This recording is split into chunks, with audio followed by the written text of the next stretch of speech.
Hi everyone, welcome back to my channel Zoologist AK and today we are going to discuss about body fluid and circulation।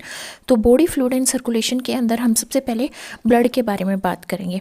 तो जो हमारा blood होता है वो होता क्या है एक्चुअली में, वो एक फ्लूइड कनेक्टिव टिश्यू है और इसका फंक्शन क्या होता है कि हमारी बॉडी में न्यूट्रिएंट को ट्रांसपोर्ट करता है, ऑक्सीजन को और कार्बन डाइऑक्साइड का एक्सचेंज करवाता है एंड जो भी वेस्ट प्रोडक्ट होते हैं उसको ये किडनी तक पहुंचाता है। तो जो भी हमारे वेस्ट प्रोडक्ट है, मेटाबॉलिक वेस्ट है, उसको किडनी तक पहुंचाना, न्यूट्रिएंट को टिश्यूज सेल्स तक पहुंचाना, ऑक्सीजन कार्बन डाइऑक्साइड का एक्सचेंज करवाना, ये सब काम कौन करता है? ब्लड।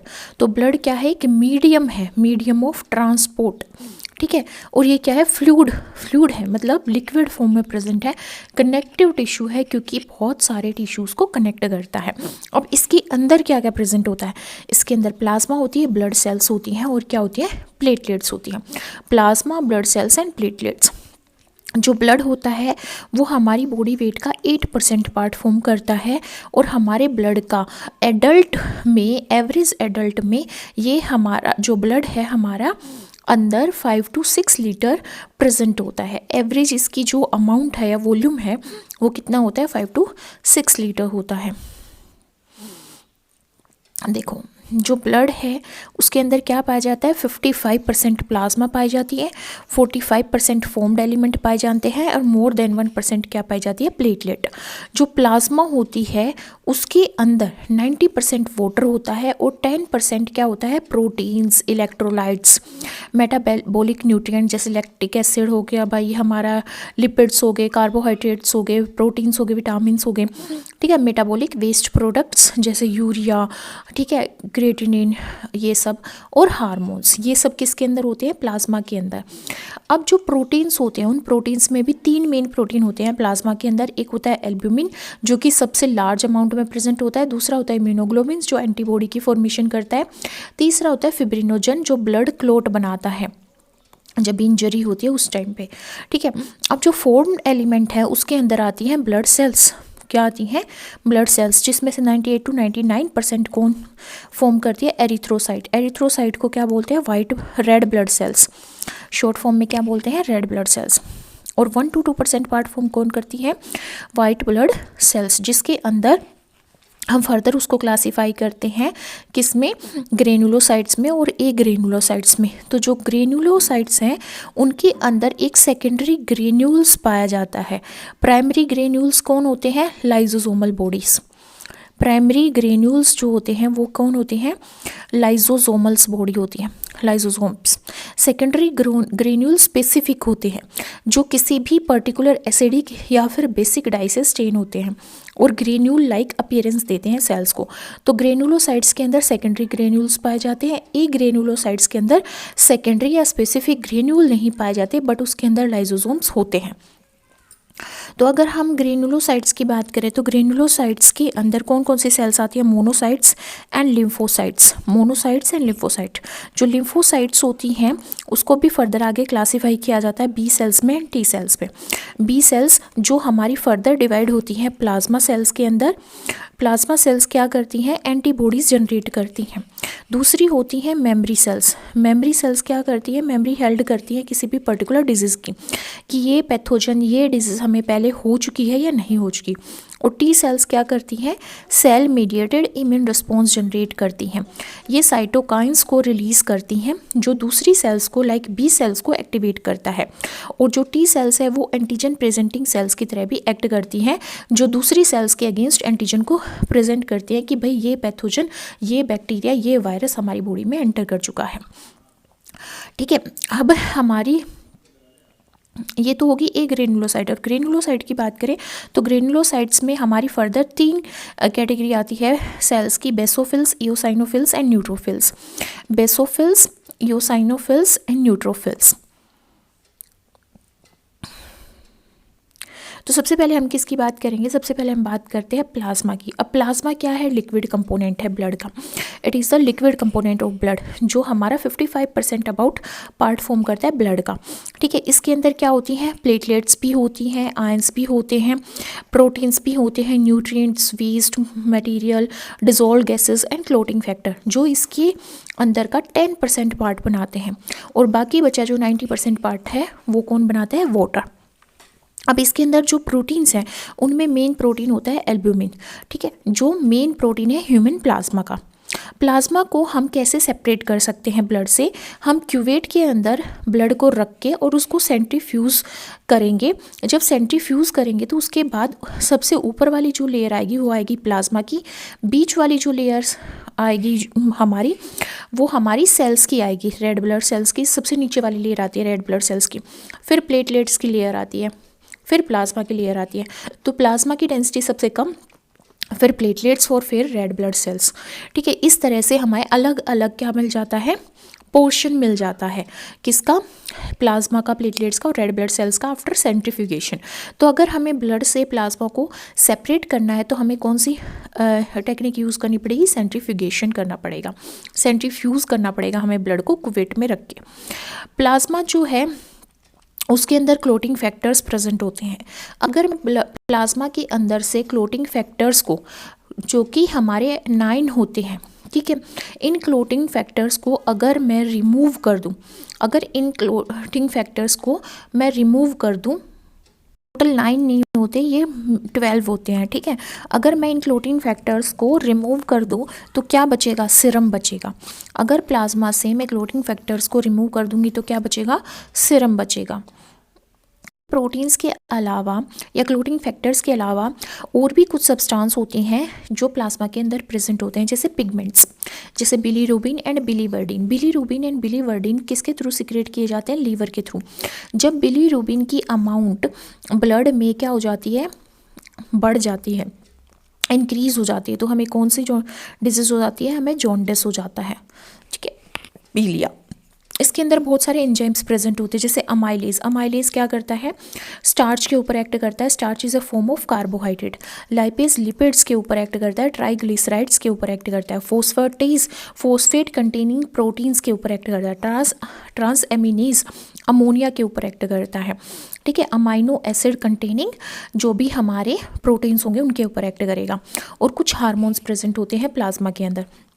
तो प्लाज्मा हर चीज़ कंसिस्ट करती है, प्रोटीन्स भी, एंजाइम्स भी, पिगमेंट्स भी, हार्मोन्स भी, हमारे वेस्ट प्रोडक्ट भी, गैसेस भी, सब कुछ प्लाज्मा के अंदर होता है। क्योंकि प्लाज्मा ब्लड का एक लिक्विड कंटेंट है जो क्या करता है, हेल्प करता है बहुत सारे मटेरियल को ट्रांसफर करने के लिए। तो ये ट्रांसपोर्ट मीडियम बनाता है।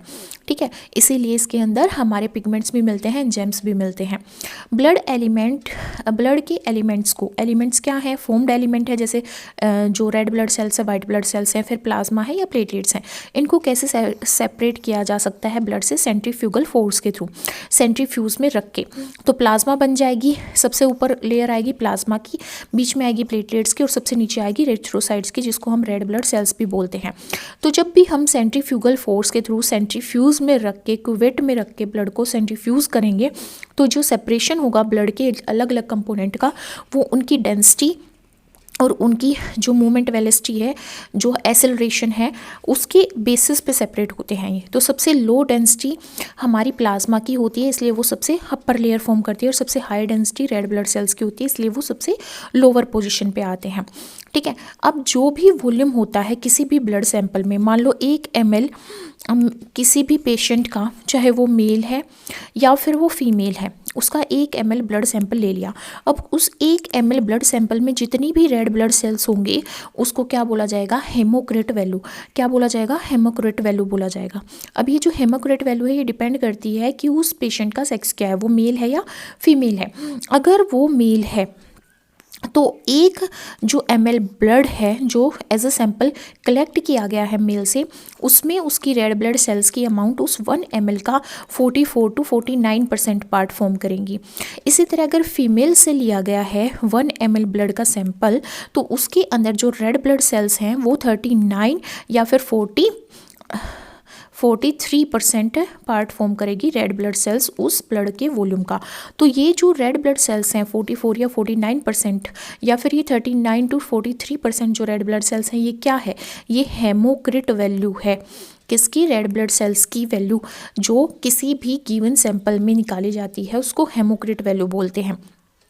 अब जो ब्लड की प्लाज्मा है वो लिक्विड पोर्शन बनाती है ब्लड का, और वो एक कोलोइडल सॉल्यूशन बना देती है। किसको? ब्लड को। कोलोइडल सॉल्यूशन होता है, हेट्रोजेनस सॉल्यूशन होता है ये, और ये टिंडल लाइट को टिंडल इफेक्ट शो करता है, मतलब कि ये जो भी लाइट इससे पास करेंगे वो स्कैटर्ड हो जाएगी अपने सेवरल कलर्स में। ऐसा क्यों होता है? क्योंकि इसके अंदर बहुत सारे टाइप के मैक्रोमोलिक्यूल्स हैं। कहीं पे विटामिन प्रेजेंट है, कहीं पे मेटाबॉलिक वेस्ट प्रेजेंट है, कहीं पे गैसेस प्रेजेंट हैं, कहीं पे इसके अंदर हार्मोन्स प्रेजेंट हैं, ठीक है, कहीं इसके अंदर मैक्रोमोलिक्यूल्स प्रेजेंट हैं। तो अलग अलग साइज और स्ट्रक्चर के मोलिक्यूल्स होने की वजह से ये कोलोइड सॉल्यूशन बनाती है, जिसके अंदर कुछ ऑर्गेनिक सब्सटेंस प्रेजेंट होते हैं और कुछ इनऑर्गेनिक सब्सटेंस प्रेजेंट होते हैं। अब बात करते हैं विस्कोसिटी की। विस्कोसिटी क्या होती है? देखो, जो भी लिक्विड होता है उसकी बहुत सारी लेयर्स होती हैं। अब एक लेयर दूसरी लेयर के ऊपर जो फोर्स लगाती है और उस फोर्स से वो लेयर आगे फ्लो नहीं कर पाती, मतलब रेजिस्टेंस टू फ्लो, ठीक है। वो फोर्स क्या होता है? रेसिस्ट करता है उस सेकेंड लेयर को फ्लो करने से, क्योंकि लिक्विड की अपनी एक टेंडेंसी होती है फ्लो करने की। तो ये ऊपर वाली लेयर नीचे वाली लेयर पे और नीचे वाली अपने से नीचे वाली लेयर पे एक फोर्स एक्सर्ट करती है, फ्रिक्शनल फोर्स, जो फ्लूइड का फ्रिक्शनल फोर्स होता है, जिसकी वजह से नीचे वाली लेयर कम फ्लो कर पाती है एज कम्पेयर टू अपर वाली लेयर, ठीक है। तो इसी को बोलते हैं विस्कोसिटी। अब वाटर की विस्कोसिटी कम होती है as compare to blood. Blood की विस्कोसिटी अबाउट 3-fold टाइम्स या 3 times हाइयर होती है एज कम्पेयर टू ब्लड, ठीक है। और जो ब्लड की विस्कोसिटी है वो डायरेक्टली रिलेटेड होती है हेमोक्रिट वैल्यू से, मतलब कि जितनी ज़्यादा रेड ब्लड सेल्स एक ब्लड के अंदर होगी, एक गिवन सैंपल ऑफ ब्लड के अंदर होंगे, उतनी ही ज़्यादा वो विस्कस होगा।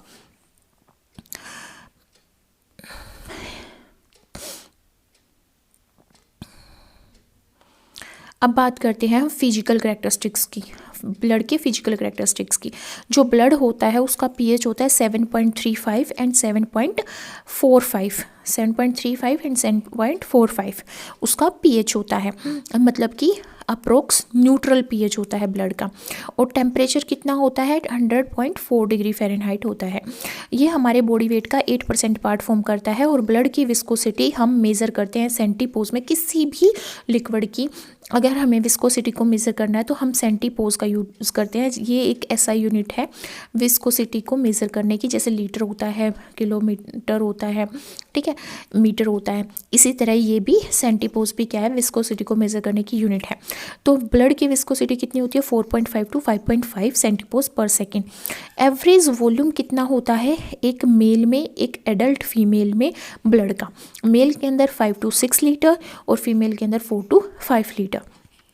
ये आइसोटोनिक सॉल्यूशन फॉर्म करता है 0.9% सोडियम क्लोराइड सॉल्यूशन के साथ। ब्लड के लिए हम एक स्टेन यूज़ करते हैं, जो स्टेन सबसे पहले रोमनवस्की ने क्या किया था? डिस्कवर किया था या डिराइव किया था। उन्होंने कैसे इसको डिराइव किया था? उन्होंने 2 स्टेन यूज़ किए थे, एक मिथाइलिन ब्लू जो कि बेसिक स्टेन होता है और एक इयोसिन जो कि हमारा एसिडिक स्टेन होता है। इन दोनों की मॉडिफिकेशन को उन्होंने कंबाइन किया था। और जब उन्होंने दोनों की मॉडिफिकेशन को कंबाइन किया, मॉडिफिकेशन का मतलब क्या है कि मिथाइलिन ब्लू जो बनता है उसके बेसिक स्ट्रक्चर को, उसके बेसिक केमिकल्स को थोड़ा चेंज कर देना, इयोसिन के केमिकल्स को चेंज कर देना और फिर एक स्टेन प्रोड्यूस करना जिसको राइट स्टेन या गिम्सा स्टेन बोलते हैं। तो जो गिम्सा स्टेन है वो प्रिपेयर किया था रोमनवस्की ने, कम्बिनेशन किसका? ये मिथाइलिन ब्लू और इयोसिन के कम्बिनेशन से, ताकि वो क्या कर सके? ब्लड को स्टेन कर सके। क्योंकि ब्लड के कुछ कंपोनेंट होते हैं जो मिथाइलिन से स्टेन हो जाते हैं, कुछ होते हैं जो इयोसिन से स्टेन हो जाते हैं, पर कुछ होते हैं जो दोनों के कम्बिनेशन से स्टेन होते हैं।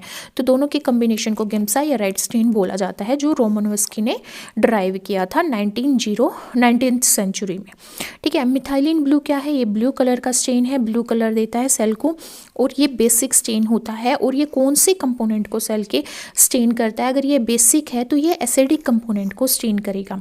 इसी तरह जो इयोसिन है वो रेड कलर देता है सेल को, और ये एक एसिडिक स्टेन होता है, और ये हमारे सेल के कंपोनेंट को, बेसिक कंपोनेंट को सेल के क्या करेगा? ये स्टेन करेगा।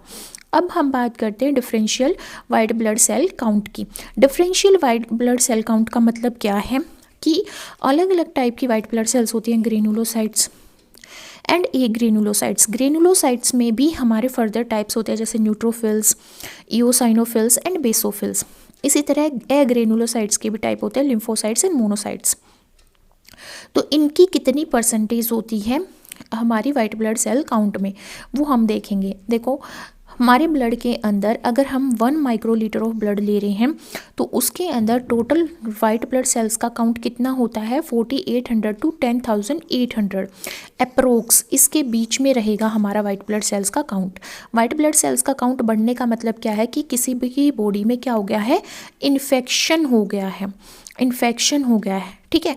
तो जो वाइट ब्लड सेल काउंट है वो किसके बीच में रहता है, 1 माइक्रोलीटर की अगर हम बात कर रहे हैं तो 4800 टू 10800 हमारा क्या रहता है, वाइट ब्लड सेल का काउंट रहता है। फिर अगर हम बात करें ग्रेनुलोसाइट्स में, और ग्रेनुलोसाइट्स में भी अगर हम बात करें न्यूट्रोफिल्स की, तो न्यूट्रोफिल्स वाइट ब्लड सेल्स के 50 टू 70% पार्ट फॉर्म करती हैं, यूसाइनोफिल्स 2 टू 4% पार्ट फॉर्म करती हैं और बेसोफिल्स 0.5 टू 1% पार्ट फॉर्म करती हैं। उसी तरह जो ए ग्रेनुलोसाइट है, ए ग्रेनुलोसाइट्स में लिम्फोसाइट्स 25 टू 45% पार्ट फॉर्म करती हैं किसका, ब्लड का, और मोनोसाइट्स 3 टू 8% पार्ट फॉर्म करती हैं ब्लड का। अब यहाँ पे हम स्टडी करते हैं वाइट ब्लड सेल्स को। अब जो वाइट ब्लड सेल्स होते हैं उनके अंदर वेसिकल्स पाए जाते हैं, बट जो ग्रेनुलोसाइट्स होती हैं उनमें मोर वेसिकल्स होते हैं as compare to a granulocytes. तो जो ए ग्रेनुलोसाइट्स जो टर्म है वो मिसलीडिंग है। मिसलीडिंग कैसे है, क्योंकि जो ए ग्रेनुलोसाइट्स हैं उनमें प्राइमरी वेसिकल पाया जाता है, मतलब ग्रेन्यूल्स उनके अंदर प्रेजेंट होते हैं, और वो क्या होते हैं, वो स्टेन्ड लाइसोसोम्स होते हैं। जब भी हम ए ग्रेनुलोसाइट सेल को स्टेन करेंगे तो उनके अंदर लाइसोसोम्स स्टेन हो जाएंगे जो एक ग्रेन्यूल लाइक अपीयरेंस देंगे। तो हम कह सकते हैं कि ए ग्रेनुलोसाइट्स के अंदर भी ग्रेन्यूल्स होते हैं, फिर भी हम इनको क्या नाम देते हैं, ए ग्रेनुलोसाइट। ऐसा क्यों, क्योंकि इनके अंदर सेकेंडरी ग्रेन्यूल्स नहीं होते, कोई स्पेसिफिक ग्रेन्यूल्स नहीं होता जो इनको डिफ्रेंशिएट कर सके एक दूसरे से। तो जो ग्रेनुलोसाइट्स होती हैं उनके अंदर प्राइमरी ग्रेन्यूल मतलब कि लाइसोसोम्स तो होते ही हैं, प्लस उनके अंदर कुछ सेकेंडरी वेसिकल्स भी होते हैं जिनको ग्रेन्यूल नाम दिया जाता है। इसी वजह से इनका नाम कलेक्टिवली क्या पड़ जाता है, ग्रेनुलोसाइट्स। जो सेकेंडरी ग्रेन्यूल है वो स्पेशल केमिकल कंसिस्ट करता है और वो एक स्पेसिफिक टाइप के स्टेन के साथ ही स्टेन होता है, इसीलिए इसको स्पेसिफिक ग्रेन्यूल बोला जाता है।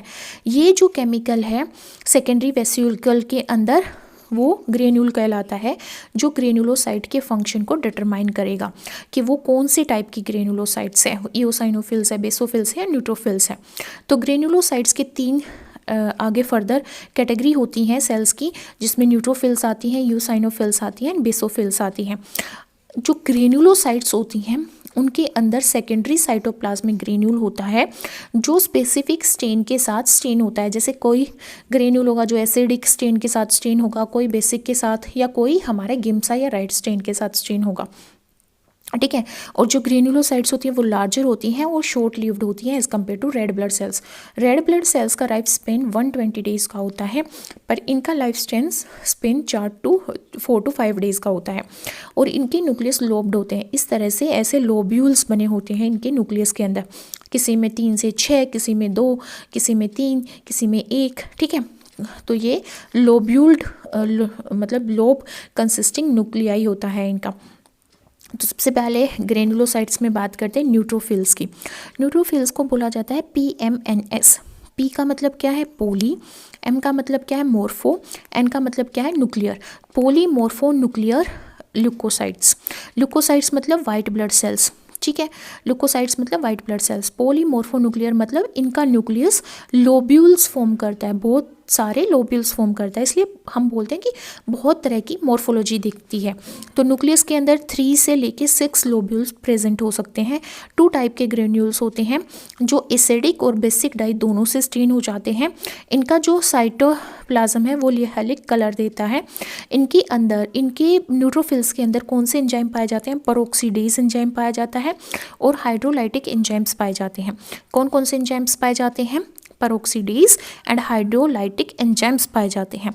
ठीक है, और क्या पाया जाता है? डिफेंसिन। डिफेंसिन क्या है? एक एंटीबॉडी लाइक प्रोटीन है जो हमारे पैथोजन से फाइट करेगा। तो जो न्यूट्रोफिल्स होती हैं उनके अंदर पेरोक्सीडेज एंजाइम्स होते हैं, हाइड्रोलाइटिक एंजाइम्स होते हैं और डिफेंसिन्स होते हैं जो एक्ट करते हैं एंटीबॉडी की तरह।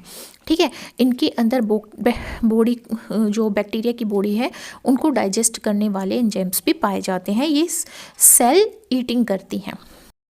सेकेंड टाइप की जो ग्रेनुलोसाइट्स हैं वो ईओसाइनोफिल्स। ईओसाइनोफिल्स 1 to 4% पार्ट फॉर्म करती हैं वाइट ब्लड सेल्स का, और ये रेड स्टेन से स्टेन होती है, मतलब कि यूसिन स्टेन से स्टेन होती हैं। इनका न्यूक्लियस बाइलोब्ड होता है और ब्लड जो इस तरह से 2 लोब्स होते हैं और बीच में एक बैंड होता है। ठीक है, वो बैंड क्या कंसिस्ट करता है? न्यूक्लियर मटेरियल कंसिस्ट करता है। ये एसिडोफिलिक लाइसोसोम कंसिस्ट करती हैं और वही इनके अंदर क्या होता है? ग्रेन्यूल होता है। ये क्या करती है? बॉडी में काउंटर अटैक मैकेनिज्म जनरेट करती हैं। किसके अगेंस्ट फाइट करती हैं ये?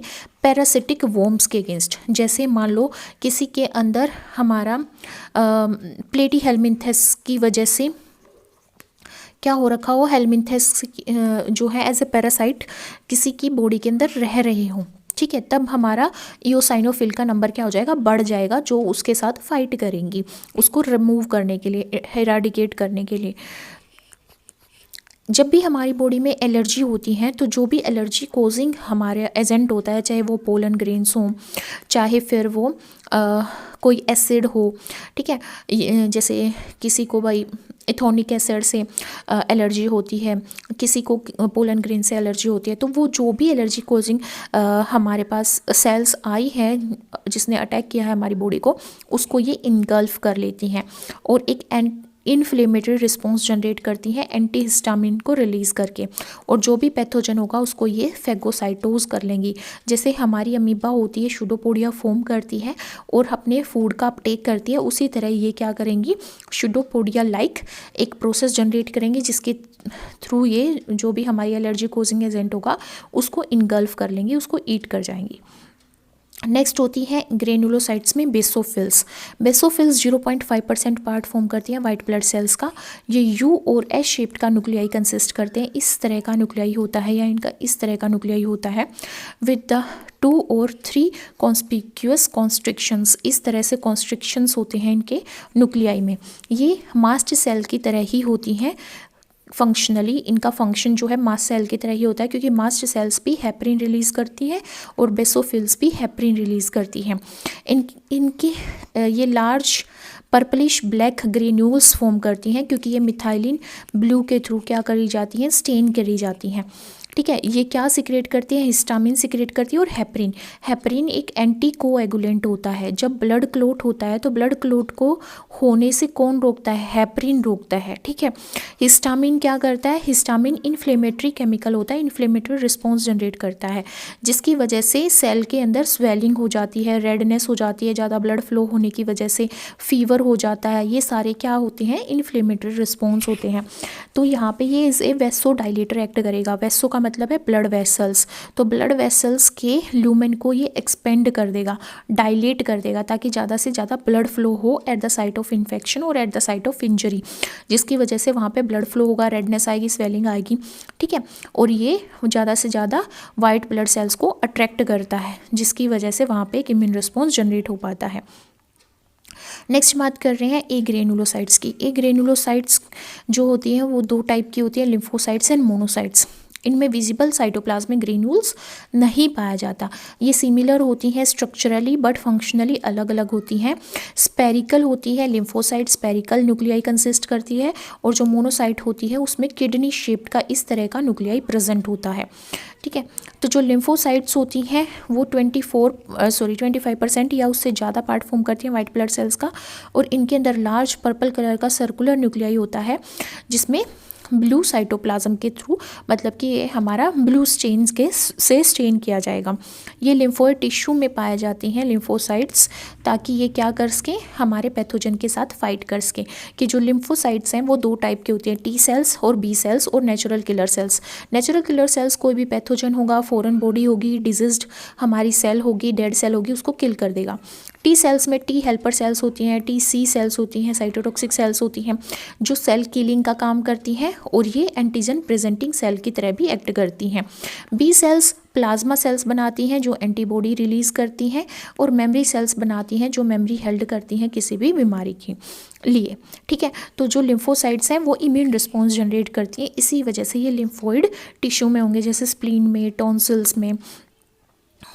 नेक्स्ट होती है मोनोसाइट्स।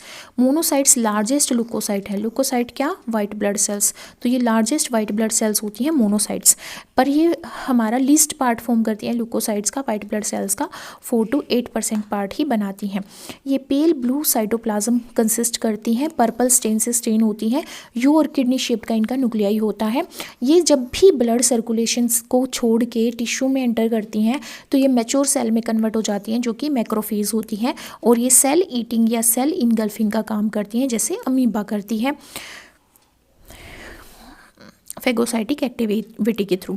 अब बात करते हैं कि लुकोसाइट कैसे फॉर्म होती हैं। लुकोसाइट हमारी हेमेटोसाइटोब्लास्ट से फॉर्म होती हैं। जो हेमेटोसाइटोब्लास्ट होता है हमारी बॉडी में वो 2 तरह के स्टेम सेल्स रिलीज करता है, myeloid stem sales and lymphoid stem sales. जो माइलोइड स्टेम सेल्स है वो इओसाइनोफिल्स, बेसोफिल्स एंड न्यूट्रोफिल्स, जो कि किसका टाइप होता है? ग्रेनुलोसाइट्स का, उसको जनरेट करती हैं, और मोनोसाइट्स को और मैक्रोफेजेस को। मोनोसाइट इमेच्योर सेल्स होती हैं और मैक्रोफेज क्या होती है? मैच्योर फेज सेल्स होती हैं। इनको जनरेट करने का काम होता है माइलोइड स्टेम सेल्स का, और जो लिम्फोइड स्टेम सेल्स होती हैं वो लिम्फोसाइट्स को जनरेट करती हैं, जिसमें नेचुरल किलर सेल्स आती हैं, बी सेल्स आती हैं, टी सेल्स आती हैं। ठीक है, तो लिम्फोइड स्टेम सेल्स लिम्फोसाइट्स को, myeloid stem cells eosinophils, basophils, neutrophils, granulocyte, monocyte, macrophages को जनरेट करती हैं। नेक्स्ट आता है प्लेटलेट्स। जो प्लेटलेट्स होती हैं ये फ्रेगमेंट्स होते हैं मेगाकैरियोसाइट्स के, और ये ब्लू कलर से स्टेन होती हैं, और कुछ पर्पल ग्रेन्यूल्स भी इनके फॉर्म होते हैं। देखो इनकी सेल्स इस तरह से होती हैं प्लेटलेट, तो इनका जो पेरिफेरी वाला रीजन होता है वो ब्लू कलर का होता है, और अंदर वाला रीजन, जो मिडल वाला रीजन या सेंटर वाला रीजन होता है वो पर्पल कलर से स्टेन होता है। इनके ग्रेन्यूल्स के अंदर सेरोटोनिन पाया जाता है जो कि एक न्यूरोट्रांसमीटर है। क्या है ये? एक न्यूरोट्रांसमीटर्स है जिसके थ्रू 2 नर्व्स एक दूसरे से कनेक्ट करती हैं, कम्युनिकेट करती हैं। कैल्शियम आयन इसमें पाए जाते हैं, कुछ एंजाइम्स पाए जाते हैं, एडीपी पाया जाता है, एडिनोसाइन डाइफॉस्फेट, और पीडीजीएफ। पीडीजीएफ का मतलब क्या है? Platelet derived growth factor. Platelet derived growth factor इसको बोला जाता है। फैक्टर क्लोटिंग को इनहिबिट करने के लिए मतलब जो प्लेटलेट्स हैं वो किस में हेल्प करती हैं? वो क्लोटिंग फैक्टर रिलीज़ करती हैं। ठीक है, और वो क्या करती हैं? जब भी इंजरी होती है तो वो ब्लड क्लोट बना देती हैं और ब्लड फ्लो को रोक देती हैं। बट कुछ ब्लड क्लोट इनहिबिटिंग मटेरियल होते हैं, सब्सटेंसेस होते हैं, गैसेस होती हैं। तो ब्लड क्लोटिंग इनहिबिटर में गैस का नाम लिया जाए तो नाइट्रोजन ऑक्साइड होती है, नाइट्रोजन मोनोऑक्साइड। ठीक है, NO, nitrogen monoxide. And prostacyclin भी ब्लड क्लोट को इनहिबिट करता है, और EDTA भी एंटीकोएगुलेंट का काम करता है, ब्लड क्लोट को प्रिवेंट करता है। नेक्स्ट हम बात करते हैं प्लाज्मा प्रोटीन्स की। प्लाज्मा प्रोटीन्स 3 टाइप्स के होते हैं, albumins, globulins and fibrinogen. Albumin क्या होता है? एल्ब्यूमिन सबसे लार्जेस्ट प्रोटीन है जो ह्यूमन प्लाज्मा में पाया जाता है, लार्ज अमाउंट में, मतलब लार्जेस्ट नहीं, लार्ज अमाउंट में। ये कोलोइड ओस्मोटिक प्रेशर मेंटेन करता है ब्लड का। ठीक है, ओस्मोटिक प्रेशर का मतलब है ओस्मोटिक बैलेंस बना के रखता है ब्लड के अंदर, टिश्यूज़ के अंदर। ठीक है, मतलब आयन की कंसंट्रेशन को मेंटेन करता है। ये हमारी ड्रग्स के ट्रांसपोर्ट में हेल्प करता है, हार्मोन्स के ट्रांसपोर्ट में और फैटी एसिड के ट्रांसपोर्ट में हेल्प करता है। सेकंड होता है globulins. There are 3 types of globulins, alpha, beta and gamma. जो अल्फा ग्लोबुलिन्स हैं वो एंटीबॉडी फॉर्म करते हैं और हमारे बॉडी में जो भी बैक्टीरिया वगैरह एंटर करते हैं उनको किल करते हैं। जो अल्फा ग्लोबुलिन्स होते हैं वो हाई डेंसिटी लिपोप्रोटीन फॉर्म करते हैं, HDL की फॉर्मेशन करते हैं, जो फैट को सेल तक कैरी करते हैं या ट्रांसपोर्ट करते हैं। ठीक है, ये क्या करते हैं? जो HDL होता है वो गुड फैट होता है। ठीक है, गुड फैट होता है तो ये क्या करता है? प्लेक की फॉर्मेशन नहीं होने देता ब्लड वेसल्स के अंदर। ये कोलेस्ट्रॉल को क्या करता है? कोलेस्ट्रॉल का ट्रांसपोर्ट करता है, ठीक है, बट ये डिपॉजिट नहीं करता कोलेस्ट्रॉल को ब्लड वेसल्स के लूमेन में, जिसकी वजह से प्लाक नहीं फॉर्म होता और ब्लॉकेज नहीं होती। बेटा ग्लोबुलिन लो डेंसिटी लिपोप्रोटीन होते हैं, LDL होते हैं, जो फैट को ट्रांसपोर्ट करते हैं किसकी फॉर्म में, स्टीरॉयड की फॉर्म में। अब स्टीरॉयड क्या करता है, प्लाज्मा मेम्ब्रेन की सिंथेसिस करता है।